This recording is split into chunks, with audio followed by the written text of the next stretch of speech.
India में एक जोरदार डिबेट शुरू हो गई है। एक ऐसी बहस जो देश के पॉलिटिकल लैंडस्केप को हिलाकर रख दे रही है। ये डिबेट किसी मामूली मुद्दे पर नहीं है, बल्कि भारत के संविधान की नींव को छूती है, जो उसके संविधान के असली मतलब पर सवाल उठा रही है। ये सवाल पूछ रही है कि क्या संविधान के कुछ हिस्से, जिन्हें बाद में जोड़ा गया, वो वाकई में भारत की मूल भावना को दर्शाते हैं या नहीं? क्या उन्हें बदलने की जरूरत है? आरएसएस के दत्तात्रेय होसबोले ने हाल ही में एक ऐसा बयान दिया है जिसने इस बहस को और भी तेज कर दिया है। उनके इस बयान ने कई लोगों को चौंका दिया है और देश भर में चर्चा का विषय बन गया है। समाजवादी और धर्मनिरपेक्ष शब्दों को, जो संविधान की प्रस्तावना का हिस्सा है, पर सवाल उठाया है। ये दोनों शब्द भारत के संविधान में बहुत महत्वपूर्ण माने जाते हैं और इन पर सवाल उठाना एक बड़ी बात है। प्रस्तावना से हटाने की बात कही, उनका मानना है कि ये शब्द संविधान में बाद में जोड़े गए थे और ये भारत की मूल विचारधारा को सही तरीके से नहीं दर्शाते, जिससे एक पुराना वैचारिक झगड़ा फिर से भड़क उठा है। ये झगड़ा उन लोगों के बीच है जो संविधान को उसकी मूल भावना के साथ रखना चाहते हैं और उन लोगों के बीच जो इसमें बदलाव लाना चाहते हैं। संविधान का फिलॉसॉफिकल कोर होने के नाते प्रस्तावना भारत के संविधान का सबसे महत्वपूर्ण हिस्सा है। ये वो दर्शन है जिस पर पूरा संविधान टिका हुआ है। प्रस्तावना अब एक नेशनल बातचीत के सेंटर में है। लोग इस पर बात कर रहे हैं, बहस कर रहे हैं और अपने अपने विचार रख रहे हैं। ये एक जरूरी बातचीत है क्योंकि ये भारत के भविष्य को तय करेगी। आपातकाल की एनिवर्सरी के टाइम पर, जब भारत में लोकतंत्र को निलंबित कर दिया गया था, इस मुद्दे का उठना और भी महत्वपूर्ण हो जाता है। होसबोले के रिमार्क्स ने इन शब्दों को, समाजवादी और धर्मनिरपेक्ष को लेकर एक नई बहस छेड़ दी है। क्या ये शब्द सही हैं? क्या इन्हें संविधान में रहना चाहिए? सस्पेंडेड डेमोक्रेसी के पीरियड से आए गलत एडिशन बताया है। उनका कहना है कि इन शब्दों को उस समय जोड़ा गया था जब देश में लोकतंत्र खतरे में था और इसलिए ये शब्द संविधान का सही प्रतिनिधित्व नहीं करते। ये सिर्फ एक लीगल इश्यू नहीं है, ये सिर्फ कानून की बात नहीं है, बल्कि ये भारत के भविष्य की बात है। ये दो विजन्स के बीच की लड़ाई है, दो अलग अलग विचारधाराओं के बीच की लड़ाई है कि भारत कैसा होना चाहिए। एक प्लूरलिज्म और इंक्लूजन का, जो चाहता है कि भारत एक ऐसा देश हो जहां हर धर्म, हर जाति और हर संस्कृति के लोग मिलजुल कर रहे। दूसरा पुरानी सिविलाइजेशनल आइडेंटिटी में रचा बसा हुआ, जो चाहता है कि भारत अपनी पुरानी संस्कृति और परंपराओं को बचाए रखे और उन्हें आधुनिकता के साथ जोड़े। इसका नतीजा इंडिया के लीगल और सोशल फैब्रिक को बदल सकता है। इस बहस का नतीजा भारत के कानून और समाज पर गहरा असर डाल सकता है। ये डिबेट सिर्फ एकेडमिक नहीं है, ये सिर्फ किताबों और कॉलेजों में होने वाली बहस नहीं है, बल्कि ये एक असली मुद्दा है जो हर भारतीय को प्रभावित करता है। ये 1 अरब से ज्यादा लोगों की रोजमर्रा की जिंदगी पर असर डालती है। ये बहस तय करेगी कि भारत में लोगों को कैसे अधिकार मिलेंगे और उन्हें कैसे जीना होगा। इन शब्दों के इर्द गिर्द की हिस्ट्री और आर्ग्यूमेंट्स को समझना, हमें ये समझना होगा कि ये शब्द कहां से आए और इनका क्या मतलब है। इंडिया के करंट पॉलिटिकल क्रॉसरोड्स को समझने की चाबी है। ये समझना जरूरी है कि भारत आज कहां खड़ा है और ये बहस हमें किस दिशा में ले जा सकती है। डिबेट के सेंटर में समाजवादी और धर्मनिरपेक्ष शब्द हैं, जिन्हें आजादी के दशकों बाद प्रस्तावना में जोड़ा गया था। धर्मनिरपेक्ष का मतलब है कि राज्य सभी धर्मों का बराबर सम्मान करता है, विश्वास की आजादी को पक्का करता है और माइनॉरिटीज की रक्षा करता है। समाजवादी सामाजिक और आर्थिक न्याय के लिए कमिटमेंट दिखाता है, जिसका मकसद एक मिक्स्ड इकोनॉमी के जरिए इनइक्वालिटी को कम करना है। साथ में इन शब्दों का मतलब एक डाइवर्स नेशन को यूनाइट करना और धार्मिक और आर्थिक दोनों तरह के डोमिनेशन से फेयरनेस और प्रोटेक्शन का वादा करना था। सपोर्टर्स इन्हें इंडिया की आइडेंटिटी के लिए जरूरी मानते हैं। क्रिटिक्स इन्हें फॉरेन इंपोर्ट्स कहते हैं, जो बिना सच्ची सहमति के थोपे गए हैं। ये असहमति सिर्फ शब्दों से ज्यादा है। ये इंडिया के असली आइडिया के बारे में है। उनकी प्रेजेंस या एब्सेंस नेशन के लोगों से किए गए वादे को शेप देती है। इसीलिए ये डिबेट इतनी चार्ज्ड और कॉन्सिक्वेंशियल है। समाजवादी और धर्मनिरपेक्ष ओरिजिनल 1950 के संविधान में नहीं थे।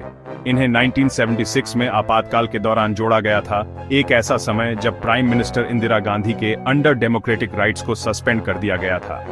42वां अमेंडमेंट, जो बहुत कम अपोजिशन के साथ पास हुआ था, ने संविधान में बड़े बदलाव किए। सपोर्टर्स ने कहा कि इन शब्दों ने मौजूदा वैल्यूज को क्लैरिफाई किया। क्रिटिक्स ने इनके एडिशन को अनडेमोक्रेटिक बताया, जिसे तब थोपा गया जब डिसेंट को दबा दिया गया था। ये हिस्ट्री आज उन्हें हटाने की मांगों को हवा देती है। कुछ लोग तर्क देते हैं कि इससे संविधान का ओरिजिनल इंटेंट बहाल हो जाएगा। इन शब्दों की लेजिटिमेसी अभी भी बहुत विवादित है। आपातकाल का साया अभी भी इस डिबेट पर मंडरा रहा है। इंडियन सेकुलरिज्म वेस्टर्न मॉडल से अलग है।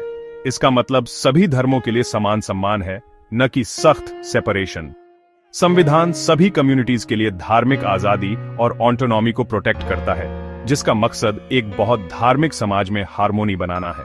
प्रस्तावना में धर्मनिरपेक्ष के सपोर्टर्स इसे मेजॉरिटेरियनिज्म के खिलाफ एक जरूरी सेफगार्ड और इंडिया के प्लूरलिज्म का सिंबल मानते हैं।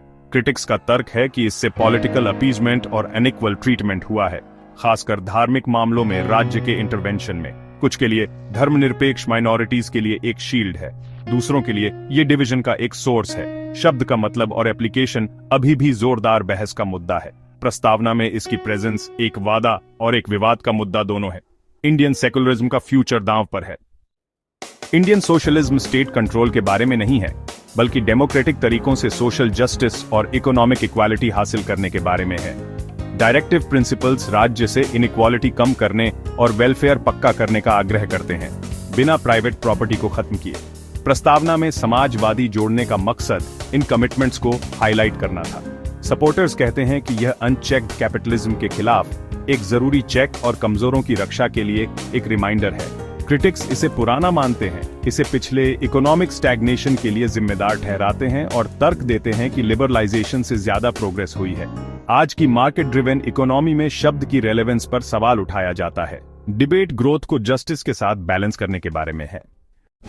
आरएसएस और बीजेपी का तर्क है, और यह एक ऐसा तर्क है जो उन्होंने कई बार सार्वजनिक रूप से दोहराया है, कि भारतीय संविधान में कुछ संशोधन किए जाने चाहिए। उनका मानना है कि संविधान की कुछ विशेषताओं को, विशेष रूप से समाजवादी और धर्मनिरपेक्ष शब्दों को, संविधान की मूल भावना के साथ तालमेल बिठाने के लिए पुनर्विचार करने की आवश्यकता है। कि समाजवादी और धर्मनिरपेक्ष जैसे शब्द संविधान के ओरिजिनल विजन को बिगाड़ते हैं। उनका कहना है कि ये शब्द जो बाद में संविधान में जोड़े गए, उस मूल दृष्टिकोण से अलग हैं जिसे संविधान सभा ने कल्पना की थी। वे मानते हैं कि इन शब्दों को शामिल करने से संविधान की मूल संरचना में बदलाव आया है। उनका दावा है कि इन शब्दों को आपातकाल के दौरान गलत तरीके से जोड़ा गया था, न कि फाउंडिंग फादर्स द्वारा। उनका कहना है कि इन शब्दों को लोकतांत्रिक प्रक्रिया का पालन किए बिना एक ऐसे समय में डाला गया था जब नागरिक स्वतंत्रताएं निलंबित थीं, और इसलिए ये शब्द संविधान के वास्तविक मूल्यों को प्रतिबिंबित नहीं करते हैं। आरएसएस इंडियन आइडेंटिटी को स्वाभाविक रूप से प्लूरलिस्टिक मानता है, और यह एक ऐसा प्लूरलिज्म है जो सदियों से विकसित हुआ है, जो पुरानी परंपराओं में निहित है, न कि वेस्टर्न कॉन्सेप्ट्स में। उनका मानना है कि भारतीय समाज की विविधता और समावेशिता पश्चिमी विचारों से प्रेरित नहीं है, बल्कि भारत की अपनी सांस्कृतिक और आध्यात्मिक विरासत का परिणाम है। उनका तर्क है कि धर्मनिरपेक्ष का माइनॉरिटी अपीजमेंट के लिए गलत इस्तेमाल किया गया है, जिससे सामाजिक विभाजन और असमानताएं पैदा हुई हैं। उनका कहना है कि धर्मनिरपेक्षता के नाम पर कुछ समुदायों को अनुचित लाभ दिया गया है, जबकि दूसरों को नुकसान हुआ है, और समाजवादी एक फॉरेन इंपोर्ट है जो इंडिया के कॉन्टेक्स्ट के लिए अनुपयुक्त है। उनका मानना है कि समाजवाद के विचार जो पश्चिमी देशों में उत्पन्न हुए, भारत की सामाजिक और आर्थिक वास्तविकताओं के अनुरूप नहीं है। उनका ऑल्टरनेटिव इंटीग्रल ह्यूमनिज्म है, एक ऐसा मॉडल जो इंडिविजुअल और सोसाइटल इंटरेस्ट्स को मिलाता है और जो भारतीय संस्कृति और मूल्यों पर आधारित है। यह एक ऐसा दर्शन है जो व्यक्ति और समाज के बीच सामंजस्य स्थापित करने का प्रयास करता है, जिसमें सेल्फ रिलायंस पर जोर दिया जाता है। उनका मानना है कि भारत को आत्मनिर्भर बनना चाहिए और अपनी समस्याओं का समाधान खुद खोजना चाहिए। उनका कहना है कि इन शब्दों को हटाने से ऑथेंटिसिटी बहाल होगी और संविधान इंडिया के असली कैरेक्टर के साथ अलाइन होगा। उनका मानना है कि इससे संविधान भारत की पहचान और मूल्यों को बेहतर ढंग से प्रतिबिंबित करेगा।